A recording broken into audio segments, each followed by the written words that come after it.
The following is a production of DallasCowboys.com and the Dallas Cowboys Football Club. How about them Cowboys? Yeah! Go Cowboys! This is Talkin Cowboys.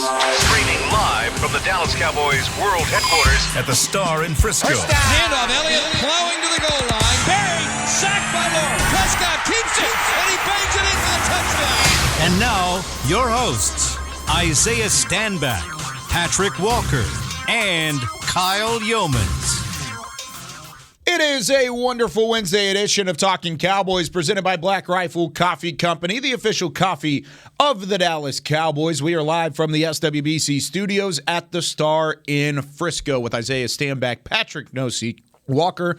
I'm Kyle Yeomans, Chris Beam in the back as always. Gentlemen, how we doing? Fantastico. So moving into Week 18, is it crazy to you that we are in the final week of the regular season? Man, time flies, bro. It does fly, man, but the good thing is we won't be done. Not What was the laugh? Not for quite some time. But yeah, it's crazy. The year Sounded like went by. Kawhi for a second. Yeah, you like that? Mm-hmm. Yeah, the year went by entirely too fast. But yeah. Hopefully we're not anywhere near the finish. I was thinking about it the other day. We were going to Cincinnati, or playing Cincinnati in week 2, not knowing what this team was going to look like. True. Dak Prescott injured, 19-3 in week 1. Doesn't that seem like forever ago? I mean, that seems like another lifetime. How long ago those games were happening early in the season. But at the same time, I also feel like we just were at training camp. We were just in Oxnard getting this thing started. So it's kind of a weird paradox of time of the way that the NFL season has gone, but I'm happy to be where we are at the moment. Well, it's, like we said all season, and particularly at the beginning of the season, you suffered that just abysmal loss to the Tampa Bay Buccaneers, and then you lose Dak Prescott, and, all of a sudden fans are saying the sky is falling, media pundits are saying the sky is falling, but we did not. We said there's a lot of football to be played.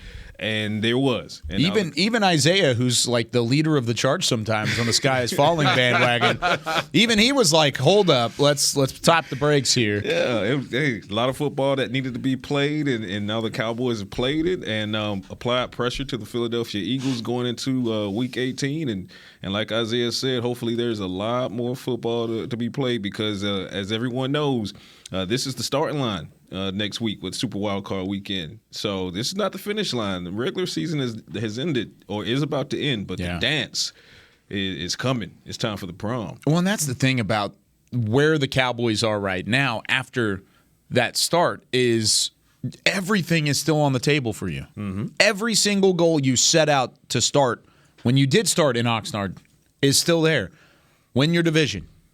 You could win that this week. Now you need a little bit of help to do so. You've needed a little bit of help to do so. Maybe a lot of help. But you could still do that. Be the number 1 seed in the NFC. You need a little bit more help to be the number 1 seed in the NFC. However, you can still do that. Mm-hmm. You could still make a run. You could still get a bye. You could still go to the wild card and make a run from there regardless. If you've got everything in front of you going into the final week of the regular season, if I were to tell you that, and then also say that you matched your win total from last year, what would you say about this season? You're a man.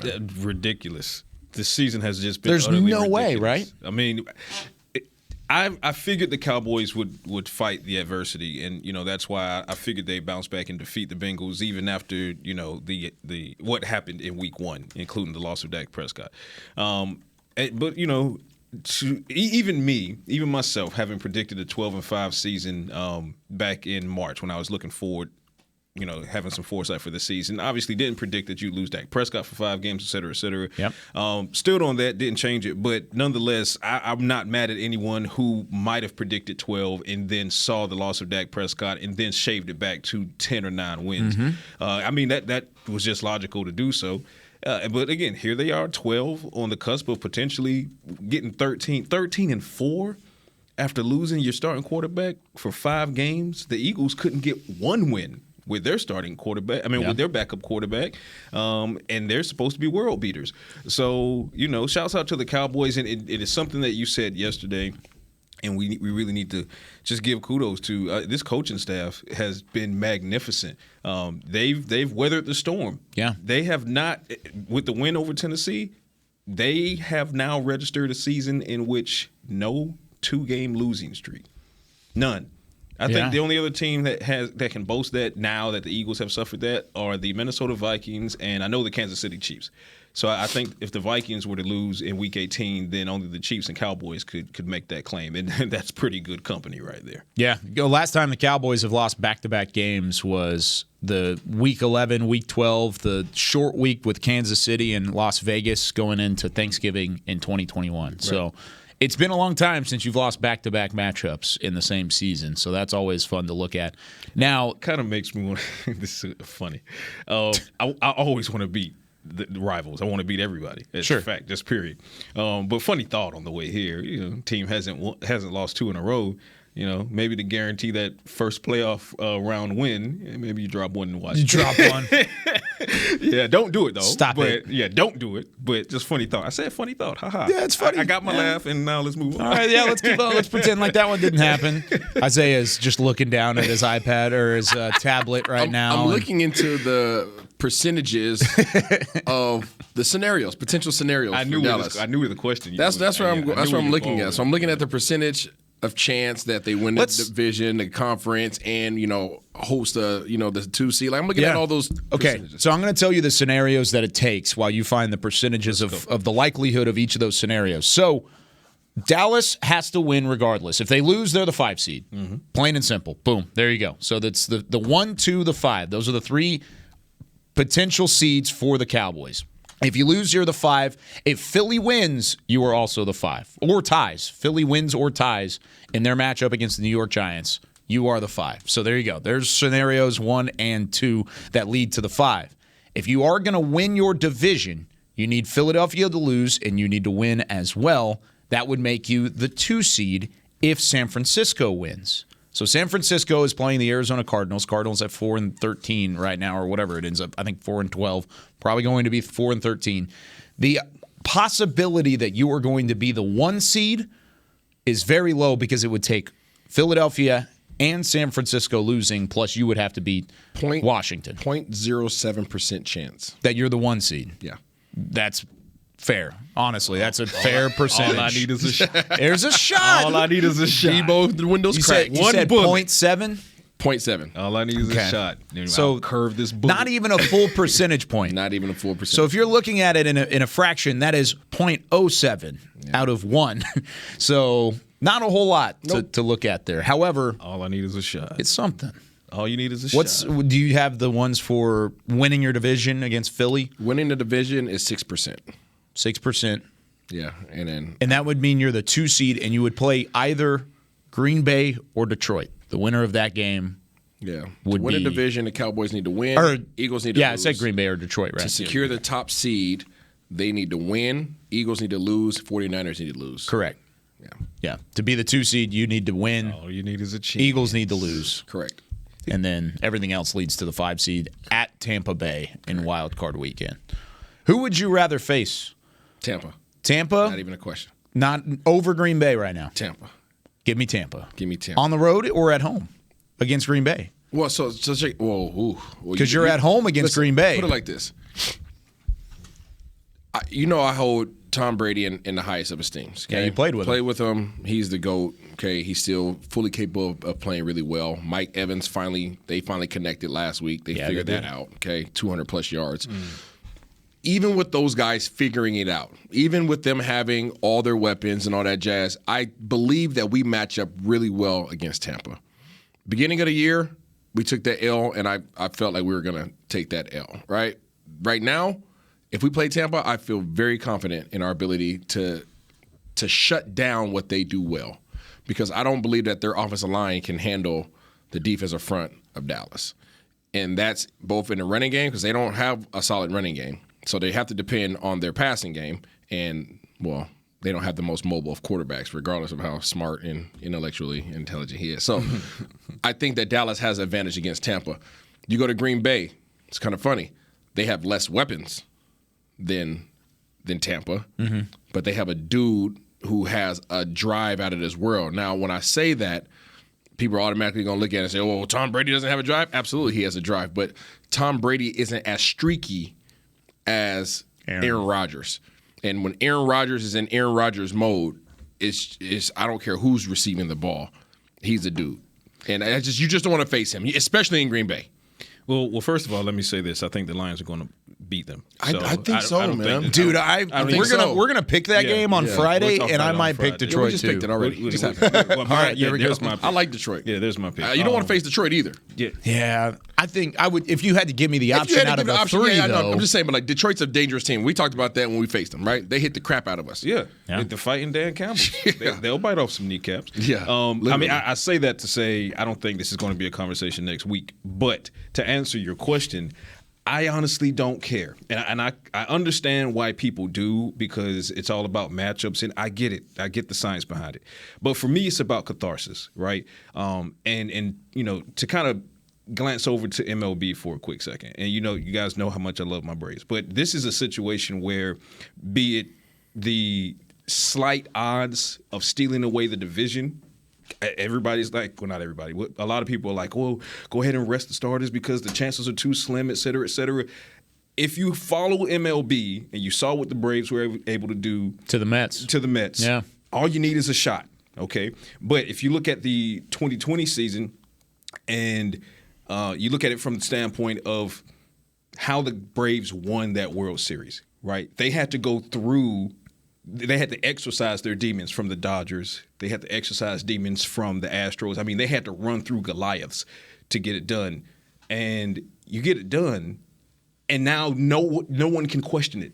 There are no doubts. So if you had to go through Rodgers or Brady in order to get the title, what questions could haters have for you? Like, what doubts could they have? There's nothing. It's pure, unadulterated catharsis. So I see it from both points. I see the matchup thing. Oh, well, yeah, we do. And I agree. We do match up better against the Tampa Bay Buccaneers than you would Aaron Rodgers. And we know Aaron Rodgers does love playing in AT&T Stadium. We've seen that. We live in the trauma. We're still trying to recover from the trauma of that. Yeah. But that being said, I want to beat the best. Like, I want you to show me all this talk about this team as being special. Okay, show me. Go line up against Tom Brady, whom you've never defeated, and possibly retire him. Okay? Go, invite Aaron Rodgers in and say, you know what? You are the one who has you have broken our hearts in the postseason time and again. Oh, great storyline. It's time for us to break yours. En route to breaking a 2.5 decade long drought, yes, there's a lot to be said for me for catharsis, and that nothing would be more cathartic than to run through a Brady and or Rodgers en route to hoisting. Oh, great story. Do you think we could just fast forward to Wild Card Weekend now? Yeah, let's go. Because I'm ready to roll. You got me riled up, but I agree. I think that's what the mindset should be going into the playoffs this year. Is I don't care who you are on the other side, you're going to get it. And you've talked about that too, Isaiah. You've talked about it before, even going into last year's playoff run. You didn't feel like this team had that mentality. Nope. Do they have it this year, or is it at least a little bit closer? I don't feel any better at this point. Really? Now, after this week's game, I might feel differently. Now, from what I've seen from this team over the last month, I do not feel that they have that consistent killer instinct right now. I think that you don't know what team you're going to see every Sunday. Are we nitpicking that too much though? Because if they win this week against Washington and they put it away, they were able to get it done early, they'll enter the playoffs having won 7 of their last 8. Yeah, that's cool. 7 of 8. So that's better than you played early in the season. So that's why the stat line. I don't just look at stat lines. You know, I'm not. I know you don't. So how you won those games, and people are going to say, "Oh, a W is a W." Okay, yeah, that's true. All right, it shows up as a W. But how you won those games matters as well. Sure. Okay. How you. Yeah, exactly. I'm just going to leave it at that. So I agree. I don't feel at this point of the season that they are complete dogs right now. Well, see, and this is another reason why you don't rest starters. No doubt. Because you need the momentum. And this is why I believe that Brian Daboll is honest when he says no, he's not going to rest starters. It's because for a similar, I'm not going to say similar, but not entirely dissimilar reason, the Giants need this final game to fine-tune some things and make sure that they're on the right track. The Cowboys, in the same breath, need this final game against the Commanders, not only because they have a very slim chance of being able to move up from 5 to possibly 2, maybe even 1. We'll see how things shake out. But worst case scenario, they need to make sure that some of the holes in the run defense is shored up. Some of the holes in the secondary are shored up. Hey, keep in mind, Nashawn Wright has played for the most part better than you would have hoped he would have played, being thrust into the situation he was thrust in this late in the season after giving Kelvin Joseph the first couple of nods. That was a lot to ask of Nashawn Wright. He needs this game as well. So I say all that to say you're right. If you're talking about the Cowboys team that played the Titans and lost to the Jaguars going into the playoffs right now, there's concern there. But use and utilize this final game to say, hey, you know what? Let's just go beat the hell out of Washington. Mm-hmm. Let's just hang 50 on them, 50-3, 50-0, and make sure that this is not only a game that we're using to try to better our standing in the playoff seed, but also to send the message to the league that, hey, we are ready for the playoffs. So let's do it. So use this game for that, if nothing else. I agree. It's a ramp up, and it's also a chance for you to keep your hopes alive of winning a division and possibly 0.7% chance to get the bye week, that bye week is Jim Carrey would like those odds. If there was one team that you think would hurt to have the bye week, it might be San Francisco. That's a team that's won their last 9 games. They're probably going to win 10 straight going into their playoff push. So you talk about a team that's been playing well and continuing to win. San Francisco's on that type of tear right now, so a bye week may actually kind of be counteractive to what they're doing. I could see that because you're hitting pause on momentum. Whereas Philly and Dallas, they could each very much so use a bye week. The thing is, when it comes to bye week, and I don't wholeheartedly disagree with you. Yeah. When you have a good percentage of your team that has had good playoff experience, you can afford for guys to have a week off. You can afford for guys to rest guys, right? Sure. If you're in a position to do so, because you're fully confident that with that time off, they're still going to come back and do their job. Okay. Because the moment's not too big for them because they've been there before. Counterpoint, Green Bay last year. Okay. Green Bay was the 1 seed. What happened? They lost to the San Francisco 49ers, a team that on paper was not as good as that Green Bay team was. And you know what? That's right. But we can all agree San Fran's mentality is totally different than any other team in this league. Sure. They're in a category of their own, which is why you don't want to face them. Not from the roster standpoint, from the mentality standpoint, right? From their approach to the game is totally different than everybody else's. And I am fully fine standing on my own honor saying that we got a taste of that last year. Mm-hmm. Are you scared? They were not. No. Are you scared of Brock not Purdy? Scared. No, not scared. Brock Purdy? What did I tell you when he got hurt? It doesn't matter who hands the ball off of it. Right? It does not matter. Right? But the thing I'm is, just like, poking a bear at this that's point. what I'm waiting to see from Dallas. Dallas on paper has the best roster in football. Mm-hmm. If they're all healthy, absolutely. Best roster in football last year. I would have to say the same. Their roster was substantially better than San Francisco. What did it come down to? Execution and mentality. I haven't seen that dog from Dallas. You don't feel like Dallas is going to drag every team that they face. You don't feel like they're just going to come out of it every game that they face. We playing to the level of our competition. Fair point, and I agree with that. But here's a counterpoint to that. Which team in the league, and this is an actual question, which team in the league has shown you that every single week they can drag somebody? I think the best team right now is San Francisco. Have they shown you every week they can drag somebody? It just took them a field goal. San Francisco's to beat playing the with their Raiders third quarterback. I hear what you're saying. And they're still executing at the fine. same level as they were with their first quarterback. But what I'm saying Here's who is, they're beating. Do you feel as if? I do. Okay. They just showed you. They almost lost to When the you say Raiders. dragged, I'm not even talking about the points. I'm talking about physically just beating the crap out of somebody and controlling the game. It doesn't have to always equate to points. That didn't just happen against the Raiders. The Raiders had the lead on them. And the Raiders have one. If you look on paper, Raiders have a heck of a freaking roster now. The Raiders coach is trash. The coach is trash. But on paper, before the season, what was everybody saying? The Raiders have their roster is freaking ridiculous. Chandler Jones. So I mean, you can't Devontae disregard Adams. the fact that they're playing bad, but their roster is still amazing. What I'm saying is # keep that energy. Yeah. And again, I don't disagree. Yeah. I believe that the Cowboys have shown instances chances of playing down the competition. Undeniable. Correct. The Colts for 3 quarters, the Texans for 59 minutes, right? And I'm not going to say Jacksonville because we agree that Jacksonville is in a different stratosphere than the Colts, the Texans, and even the Titans at this point. But play it with your food against the Tennessee Titans. So you're right in that aspect. My point is, be it the Kansas City Chiefs, they've shown that they can play down the competition. Buffalo Bills have shown they can play down the competition. The Philadelphia Eagles with Jalen Hurts have played down the competition, almost lost to the Colts. So can I ask you a direct question? My point is, at this point in the season, because, to use Kyle's words, it is so wide open in both conferences. It's so wide open. All you have to make sure that you do is be the best that particular day. That's it. That's it. Because you might I totally agree with you. Yeah. If Dallas shows up, it wins most of these games. Yeah. Okay. I don't care who they face. Totally agree with you. Yeah. However, you don't know what Dallas is going to show up. Yeah. And that's the problem. That goes back to Patrick's point of the only team that can beat this team is this team. Well, guess what? They better figure it out. Right.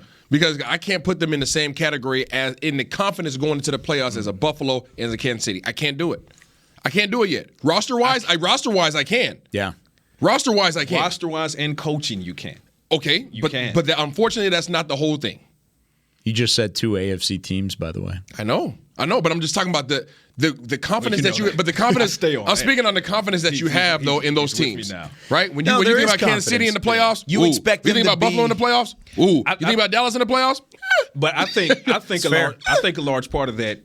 A part of that is what you're saying, but the larger driving force behind the lack of confidence in the Cowboys being in the playoffs this season is because of the Cowboys in the playoffs last season and their inability to make it to the playoffs the season prior, Facts. so forth and so on. So until the Cowboys make the run, there's going to be the psychosis of Cowboys in the playoffs. Facts. They broke my heart so many times. So I'm not saying you're wrong, but I think in there, in that wonderful big brain of yours, is actually trauma speaking more so than real time. So show me. I want to play off of Which that. is fair, but I'm saying I want to play off of that. When we come back, is there a psychological advantage of the Cowboys this year that we're not talking about? Okay. I want to hit it on the other side of the break when we come back with more Talkin Cowboys.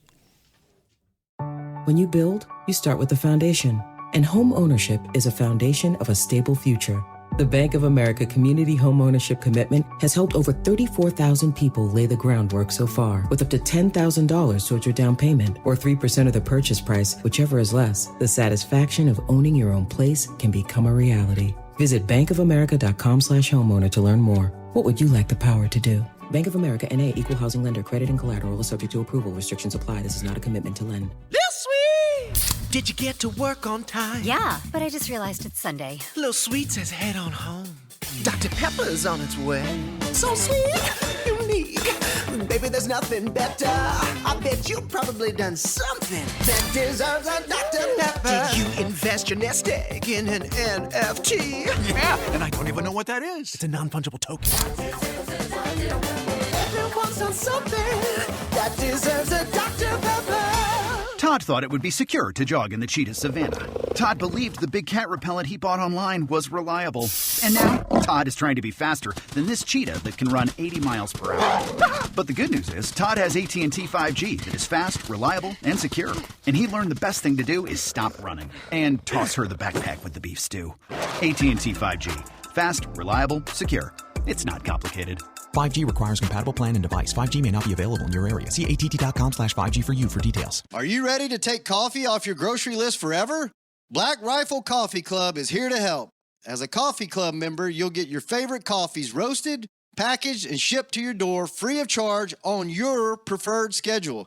Set it, forget it, and never run low on coffee again. Members also get exclusive deals on coffee, products, and discounts from partner brands.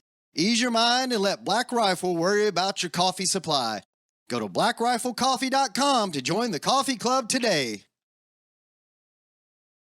Back to Talkin Cowboys.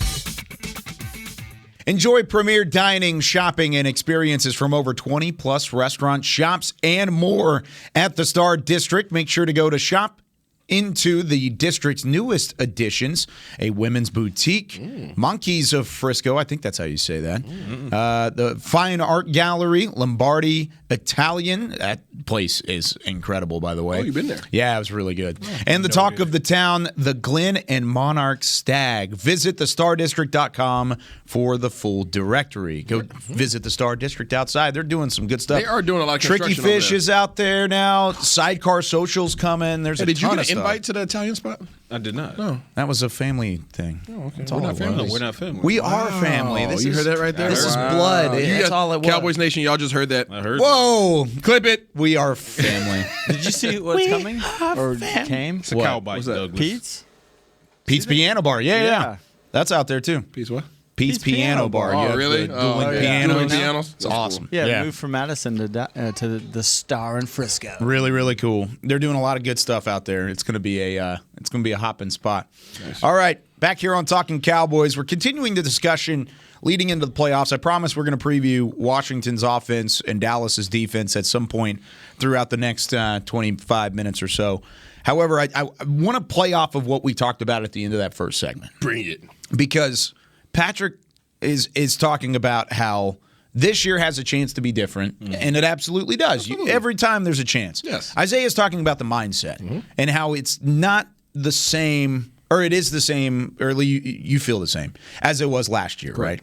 So last year, you're going into that playoff game against San Francisco. A lot of your roster, you don't understand what you're going to get from them in a playoff scenario. Right. You had some core guys that have been around since the last time the Cowboys were in the playoffs, but for the most part, the roster turnover was much different from 2020 to 2021.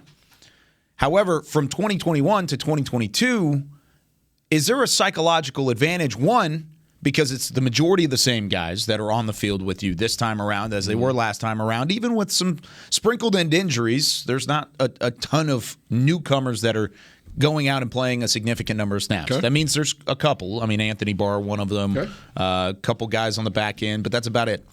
However, now you have that heartbreak. Yep. You have that San Francisco game to lean back on and say, I don't want that to happen again. You didn't have that before. Facts.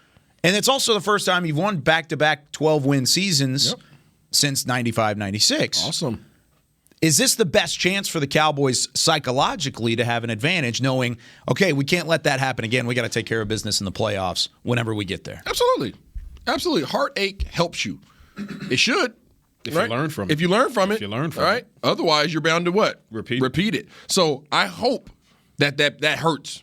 I hope they got a little stab in the side right there, kid. I hope that's just uncomfortable, right? Like a little doggone splinter that you want to get out. I hope that's there because that pain reminds you.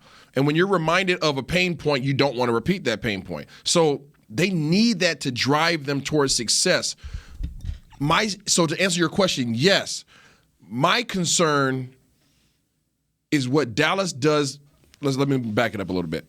When you think about teams, if you had to say one way in which a team was going to beat you, right? When you think about San Fran, right? We talk about San Fran's mentality. How is San Fran going to beat you? They're going to physical. They're physically going to beat you up. Yeah. Okay? For the full game. It doesn't matter overtime or not. They're going to beat you up physically. Okay. Kansas City. Finesse. Oh, yeah. Speed. They're going to score. They're going to score, right? Yeah. They're going to outscore you. Yeah. Right? Dallas. How's Dallas beat you? Run the ball. Is that what the first thing that comes to your mind? Oh, I was thinking pass rush. Pass rush. What have we not been doing? Sacks and takeaways. You haven't been winning on your pass rush. You see what I'm saying? So I'm talking about the identity of the team. So I'm not saying that there's not other ways to win, but I'm saying the identity of your team and what typically would carry you through to beat opponents, and especially really high opponents. Yeah. You have to be doing that well. Mm-hmm. And look at even Philly. That's another team that you would say, what is their identity? Getting after It's people. supposed to be their defensive It's going to be their defensive front seven. They've been getting after people. They're the first team in God knows how long. There was a stat out there this week on Twitter. I got to look at it to get it completely right. That had lost after sacking a quarterback 7 times in a game. So even as good as you are pass rush wise, you got to have something else to rely on. Absolutely. So all I'm saying is Dallas can beat you other ways, but they have to get their identity back. And right now, their identity is not present. Coupled with you're turning the ball over. If you're not getting home, because that was what everybody fears. The team has there has to be one thing that teams fear about you. Mm-hmm. What do you fear about Dallas? Pass rush. Sure. You fear don't let them boys get home. Don't get in the passing situation. Dallas they're gonna get home. They're gonna sack you, cause you third and long, take the ball away. They haven't been doing that. No. Okay. Then you go on the other side of the ball, and we're giving the ball away. So that combination does not make me feel good. Doesn't make me feel good. Not saying that we can't overcome it. Not saying that light switch can't come back on. But as of right now, standing today, that's why I need this last game to show up. Yeah. Okay. As of today, I don't feel that what Dallas does best, they are doing at a high level right now because they're not. And you're giving the ball away. That scenario right there on both sides of the ball does not equate to wins in the playoffs. I do feel like they still have their identity. They know exactly who they are defensively, and they know exactly who they are offensively as far as run first and then play off the play action and get the plays down the field. So I do disagree in that aspect. I will say the pass rush needs to get home. That's something that should be no surprise because for those that listen to the show religiously, the receipts are out there. You got to get home. Once you get hands on these guys, whether it be Trevor Lawrence or Jalen Hurts eventually, you got to bring those guys down to the ground. But the pass rush disruptions have remained the best in the league. They're still getting back there. Yeah, I know Mike was getting there last game. I will say, once again, I 100% agree with you. It's the giveaways. If you stop giving the ball away, you put yourself in a lot better position. The Cowboys' odds of winning games jump exponentially. Yep. So that's what I need to see from them in the playoffs. Okay. You're not going to get 5 or 6 sacks every game going forward, hopefully to the Super Bowl, because look at the level of competition you're about to go up against. But you can continue to get your disruptions as you have been. You can continue to get your takeaways as you have been.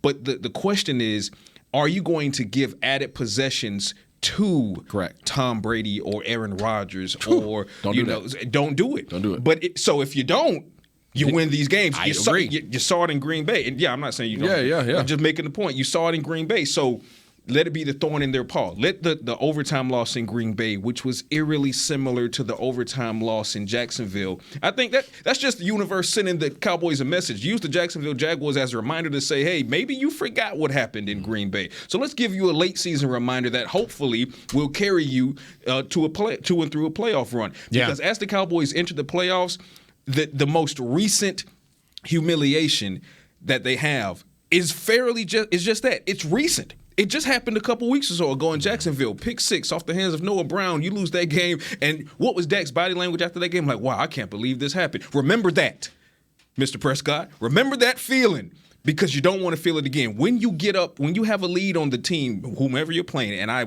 100% believe if the Cowboys don't give the ball away, it doesn't matter who, Tom Brady, Aaron Rodgers, they're going to have a lead. And it's going to be a 2-score lead. Question is, can you maintain it? And yes, you can, if you don't throw the ball away. Yeah, those are 2 games that if you go back and you look at, you had multi-score leads, and you blew it against teams at that point that didn't look like they were great. Now, Jacksonville, if they win this week, they're in the playoffs. Green Bay, if they win this week, they're in the playoffs. But those are playoff caliber teams with good quarterbacks. Right. You had them beat. You had them dead in the water, and you weren't able to close it. Yep. So now you've got non-playoff teams because Yeah, I mean, turns out they're not world beaters. Wonder who said that. That's the thing, though, is if they both of those teams end up winning, which honestly I think there's a chance both of them do end up winning. Mm-hmm. All 4 of your losses are against playoff teams, but if you take half of those away, you're the number 1 seed in the playoffs. You've got a bye. We're not even talking about all this stuff. But you didn't do it. You didn't take care of business. Facts. So that needs to be a calling card for this team going into the playoffs.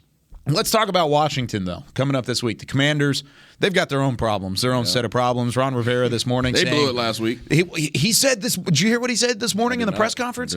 He said he didn't even realize that it was an elimination scenario. He didn't realize that he had no idea it was an elimination game. Well, that talks to their leadership. Yeah, there's a problem there somewhere. They had Carson Wentz in. They're now flipping back to Taylor Heineke. That's how I knew that they didn't know it was a playoff scenario. Flipping back to Taylor Heineke and mixing in the rookie, Sam Howell. So that's the news that came out this morning. Good. Is that they're going to flip back to Taylor Heineke, but they're also going to get the rookie some snaps. And obviously we don't know what the percentage is going to be. But from the Cowboys standpoint, you've kind of seen this before, Driscoll and Davis Mills for the Texans. So you saw it last week, or you thought you were going to see it last week with Dobbs and Willis. Now Willis never came in. The mindset has changed for Washington now. Now Washington is looking towards next year.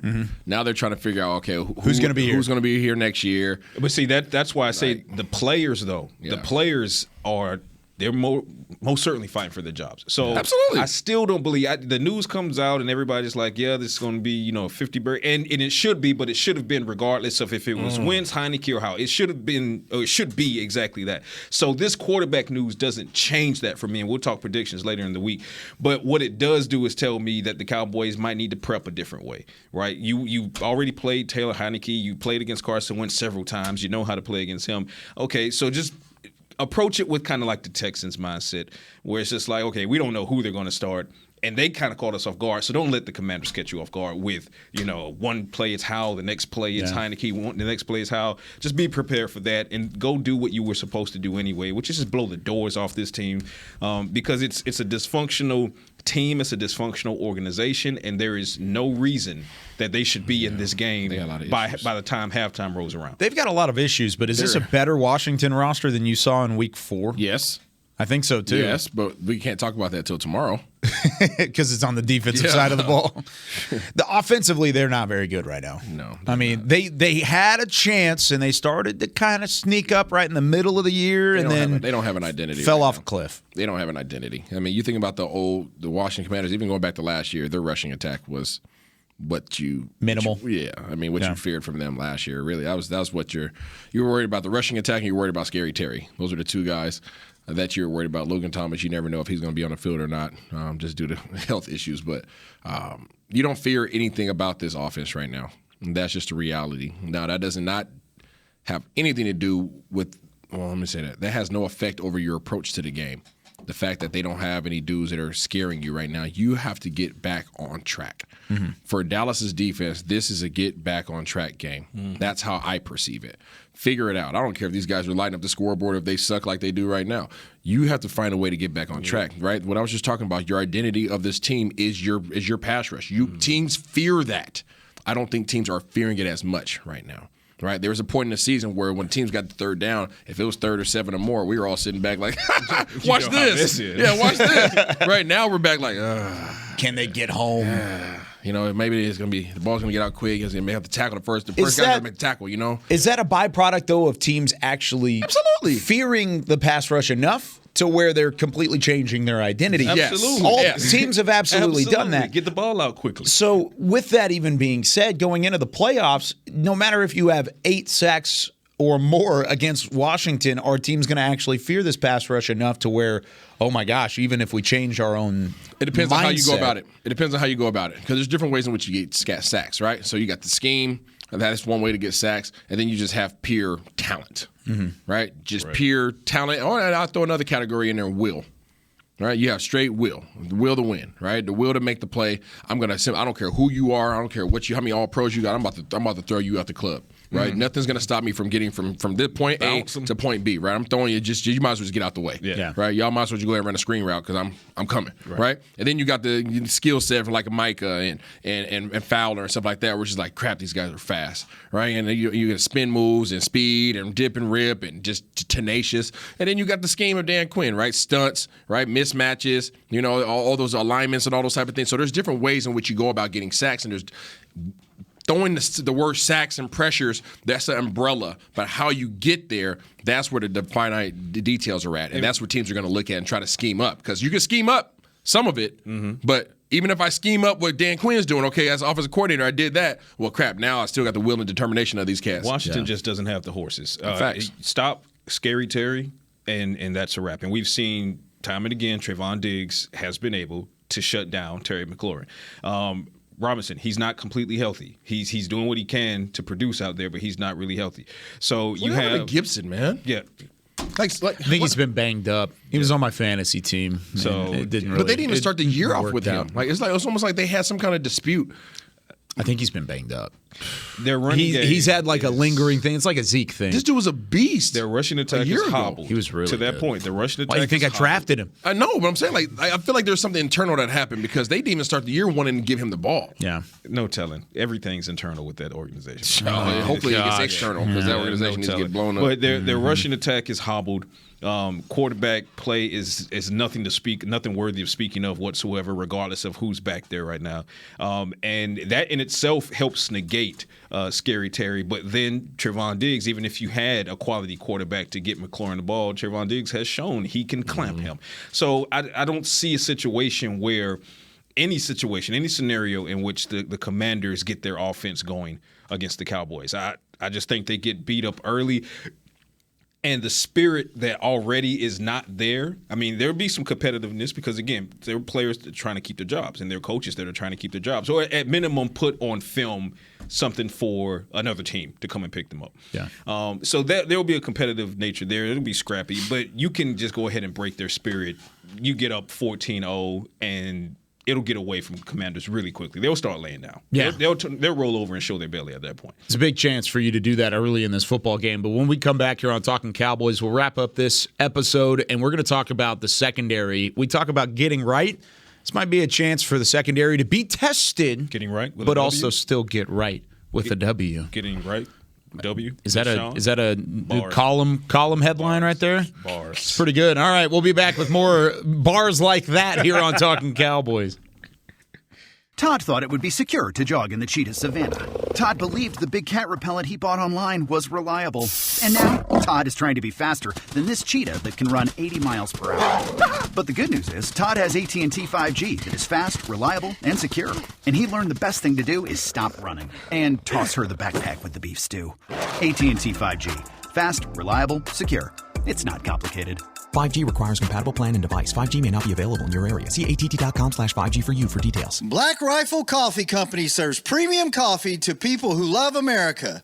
When you drink Black Rifle Coffee, you are directly supporting veterans, law enforcement, and first responders in your community. Black Rifle's expert roasters love coffee almost as much as Texas loves football, so it makes sense that America's Coffee partnered with America's team. Go online at blackriflecoffee.com and fuel up with the official coffee of the Dallas Cowboys. That's blackriflecoffee.com to fuel up today. Lil Sweet, did you get to work on time? Yeah, but I just realized it's Sunday. Lil Sweet says head on home. Dr. Pepper's on its way. So sweet, unique. Baby, there's nothing better. I bet you've probably done something that deserves a Dr. Pepper. Did you invest your nest egg in an NFT? Yeah, and I don't even know what that is. It's a non-fungible token. Everyone's done something that deserves a Dr. Pepper.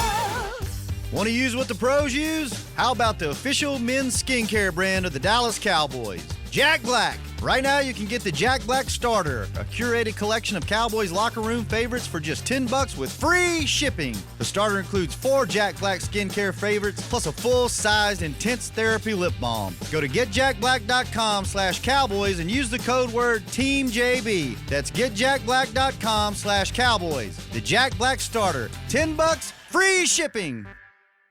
Back to Talkin' Cowboys.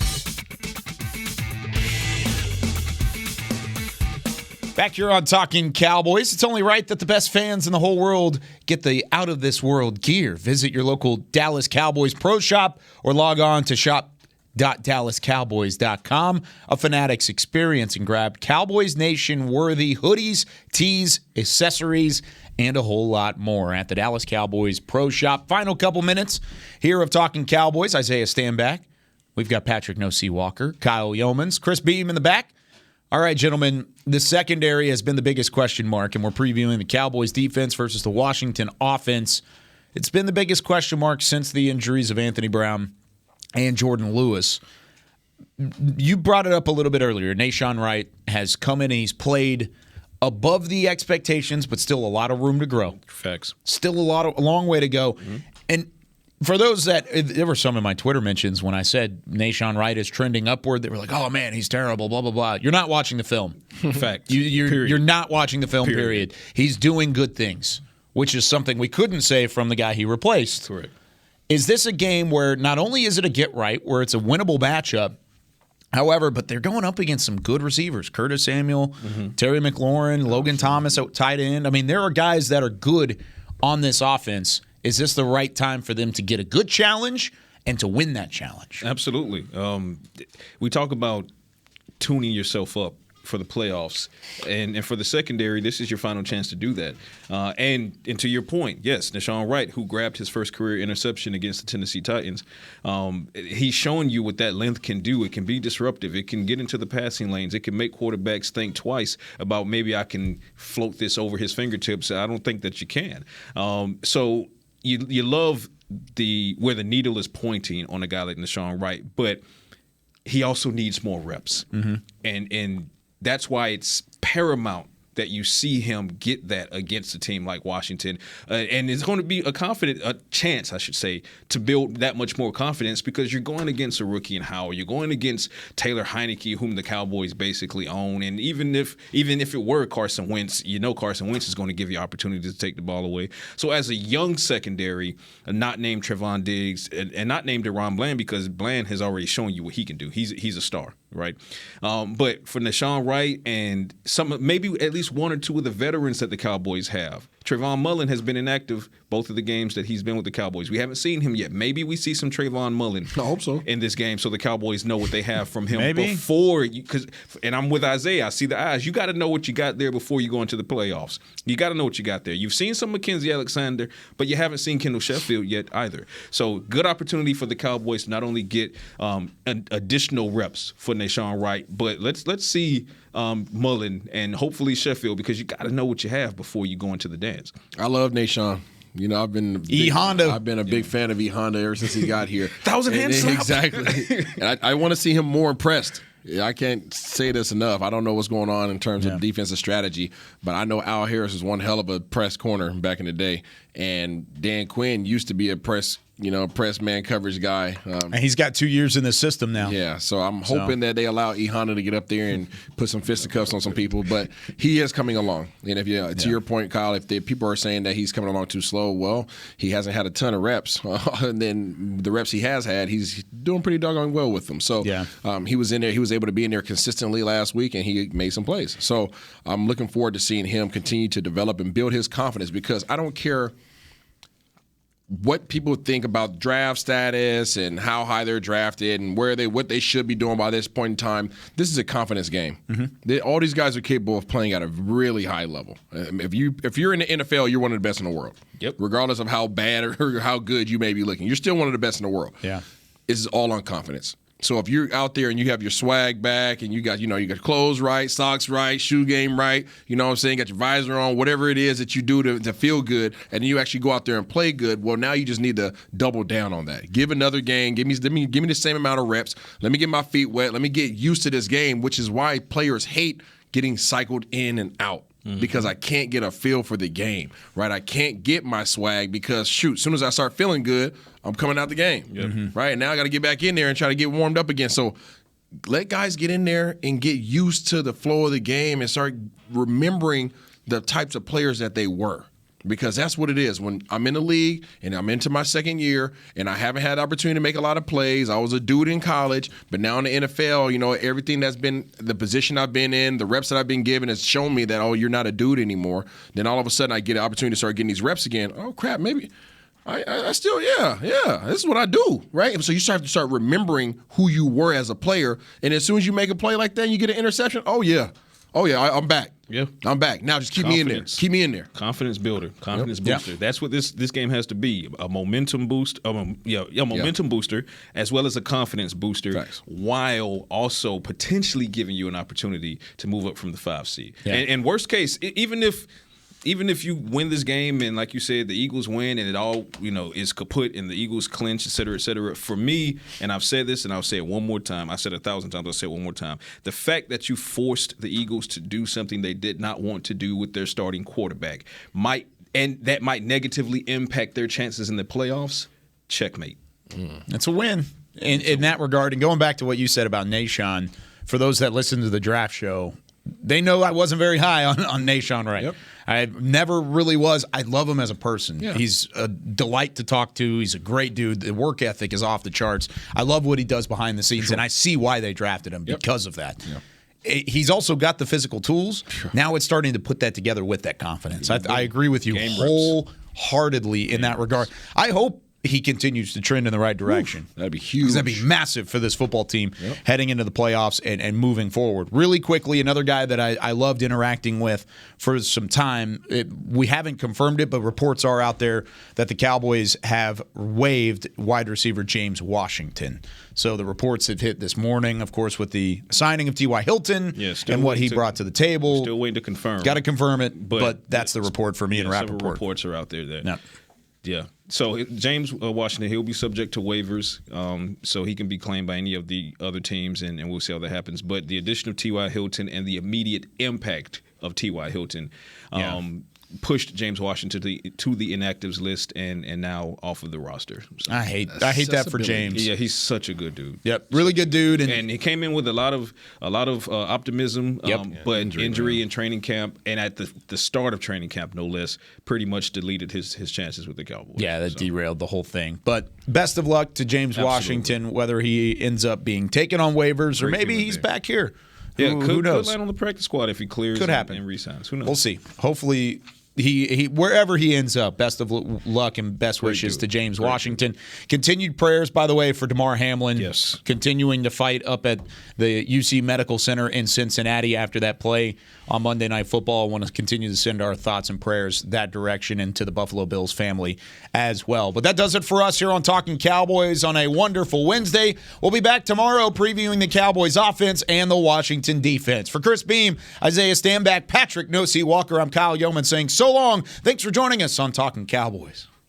This has been a production of DallasCowboys.com and the Dallas Cowboys Football Club. How about this, Cowboys? Yeah!